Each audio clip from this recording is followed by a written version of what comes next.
Sabay-sabay na iniinspeksyon ng Agriculture Department ang ilang pamilihan kaugnay sa pagpapatupad ng price cap sa imported rice. Yan ang ulat ni J.M. Thompson. Nagsagawa ang Department of Agriculture ng inspeksyon sa mga tindahan ng bigas sa Dagonoy Public Market bilang bahagi ng simultaneous monitoring ng kagawaran sa mga palengke sa buong bansa. Ito ay para masiguro na sumusunod ang mga tindahan sa tamang presyo ng kanilang mga produkto, lalo na ang bigas. Bagamat karamihan sa mga tindahan ay sarado, tuloy lang ang trabaho ng kagawaran. Narito tayo para sa inspection natin na implementation ng price cap sa bigas. So hindi naman nagkagulatan, parte lang talaga ito ng inspection natin. So kasama na rin sa inspection natin yung mga ibang produkto.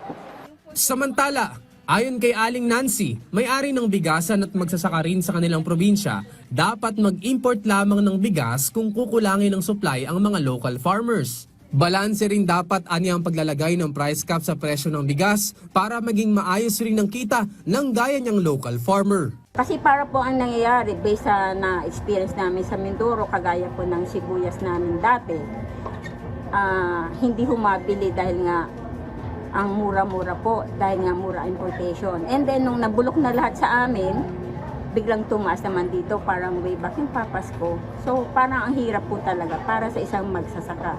Bukas naman ang Department of Agriculture sa mga suwestyon at patuloy nilang pag-aaralan ng mga programang makatutulong hindi lang sa mga consumer, maging sa mga seller. Sa pagpapatuloy ng price cap na 50 pesos sa mga imported rice, 70 to 75% nila ang compliance batay sa kanilang huling monitoring. Ito ay para masiguro na walang nandadaya sa presyuhan na siyang nakaaapekto sa mga pang-araw-araw na gastusin ng mamimili.